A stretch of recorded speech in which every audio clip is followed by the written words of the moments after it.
आज के वीडियो में हम देखेंगे इलेक्ट्रॉनिक पेमेंट सिस्टम क्या है। इलेक्ट्रॉनिक पेमेंट कस्टमर्स को इलेक्ट्रॉनिक रूप से प्रोडक्ट या सर्विसेज के लिए पेमेंट करने की अनुमति देता है। इलेक्ट्रॉनिक पेमेंट आपको अपने पसंदीदा ऑनलाइन स्टोर के माध्यम से मोबाइल से लेकर शूज तक सब कुछ खरीदने या ऑनलाइन इलेक्ट्रिसिटी या केबल बिल का पेमेंट करने की अनुमति देते हैं।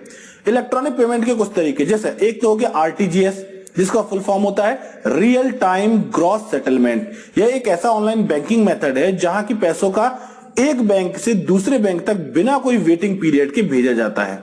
दूसरा तरीका होता है आईएमपीएस, यानी कि इमीडिएट पेमेंट सर्विस, और इसे हम हिंदी में कह सकते हैं तत्काल भुगतान सेवा।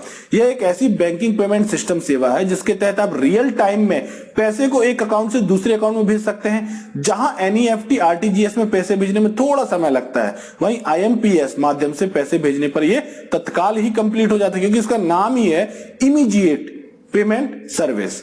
इसके बाद बात करेंगे एनईएफटी की। एनईएफटी का फुल फॉर्म होता है नेशनल इलेक्ट्रॉनिक फंड ट्रांसफर, या इसे हिंदी में राष्ट्रीय इलेक्ट्रॉनिक निधि अंतरकरण भी कहा जाता है।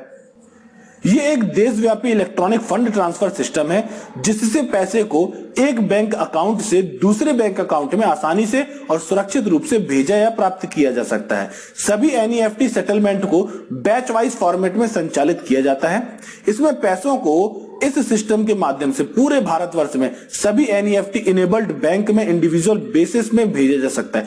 कोई भी एनईएफटी ट्रांसफर को प्रारंभ करने से पहले बैंक का आईएफएससी कोड रखना जरूरी होता है। इसके साथ दूसरी डिटेल जैसे कि bank account number, bank branch, account holder का नाम, ये होना भी बहुत ही आवश्यक होता है। इसके बाद बात करेंगे पेमेंट गेटवे की। पेमेंट गेटवे एक ऐसी मर्चेंट सर्विस है जिसको online e commerce website retailers उपलब्ध कराते हैं, ताकि उनकी प्रोडक्ट और सर्विस को खरीदने वाले कस्टमर आसानी से ऑनलाइन अपने debit card, credit card, net banking से पेमेंट कर सकें। इस पेमेंट गेटवे को बैंक या पेमेंट सर्विस प्रोवाइडर उन ऑनलाइन शॉपिंग वेबसाइट को प्रभावित करते हैं। पेयू मनी, बिलडेस्क, इंस्टामोजो जैसे पेमेंट गेटवे सभी पेमेंट सर्विसेज प्रोवाइड करवाते हैं। इसके बाद हम बात करेंगे डेबिट कार्ड की। इलेक्ट्रॉनिक पेमेंट सिस्टम का एक एप्लीकेशन ये भी है डेबिट कार्ड। डेबिट कार्ड एक छोटा सा प्लास्टिक कार्ड है जिसमें बैंक अकाउंट नंबर के साथ मैप किए गए यूनिक नंबर होते हैं। बैंक से डेबिट कार्ड प्राप्त करने से पहले बैंक अकाउंट होना आवश्यक है।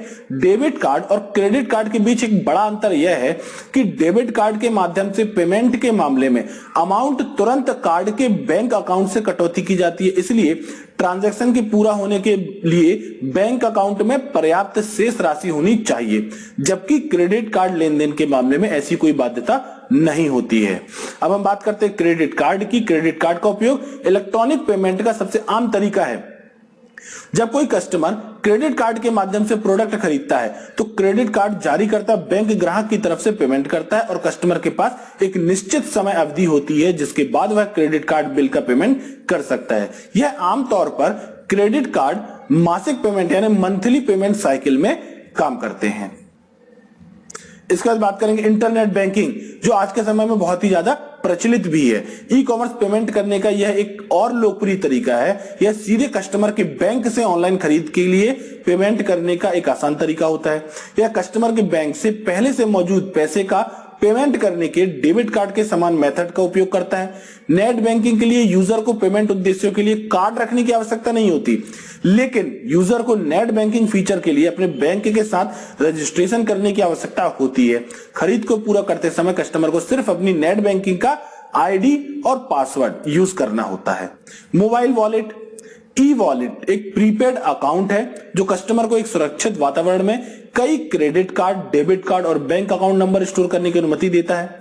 इससे पेमेंट करते समय हर बार लगने वाली अकाउंट इंफॉर्मेशन कीज की आवश्यकता को समाप्त कर देता है। एक बार जब customer e wallet profile register करता है तो वह फास्ट पेमेंट कर सकता है। मोबाइल वॉलेट का एक एग्जांपल पेटीएम भी है। पेटीएम में हम क्या करते हैं, अपने अकाउंट से रिचार्ज करके कुछ अमाउंट पेटीएम के वॉलेट में स्टोर कर लेते हैं और फिर उसके बाद उस वॉलेट से आप पैसे की पेमेंट किसी को भी कर सकते हैं। इसमें आपको डायरेक्ट बैंक से पेमेंट करने की आवश्यकता नहीं होती। इसके बाद हम बात करेंगे यूपीआई यानी कि यूनिफाइड पेमेंट इंटरफेस पिन। एक ऐसा ऑनलाइन पेमेंट सिस्टम है जिसकी मदद से आप किसी भी व्यक्ति को ऑनलाइन पैसे ट्रांसफर कर सकते हैं। कभी भी किसी भी समय, मतलब कि आप अपने बैंक अकाउंट से किसी दूसरे के बैंक अकाउंट में पैसा ट्रांसफर कर सकते हैं। यूपीआई को एनपीसीआई यानी कि national payment corporation of India manage करती है और एनपीसीआई ने ही यूपीआई की शुरुआत की। यह एक सेंट्रल गवर्नमेंट ऑर्गेनाइजेशन है जो भारत के इंटर बैंकिंग ट्रांसफर को और सभी एटीएम को मैनेज करता है। इसके बाद बात करेंगे भीम ऐप की। भीम ऐप क्या है? भीम ऐप का पूरा नाम भारत इंटरफेस फॉर मनी। यह भारत सरकार द्वारा एक नई पहल शुरू की गई है जिसके जरिए हम अपने मोबाइल की मदद से तेज, सुरक्षित और भरोसेमंद कैशलेस पेमेंट कर सकते हैं। भीम दूसरे यूपीआई एप्लीकेशन और बैंक अकाउंट के साथ मिलकर आसानी से पैसे की लेन देन करता है और इसको विकसित एनपीसीआई यानी कि national payment corporation of India ने किया है।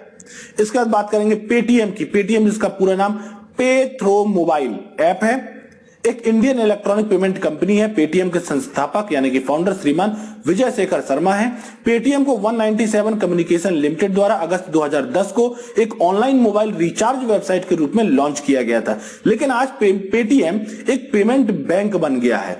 पेटीएम द्वारा पेटीएम वॉलेट की सुविधा भी उपलब्ध कराई जाती है, जैसे अभी मैंने आपको बताया, जिसके माध्यम से online recharge, bill payment, ticket booking जैसे कार्यों को मिनटों में घर बैठे बैठे आप आसानी से कर सकते हैं।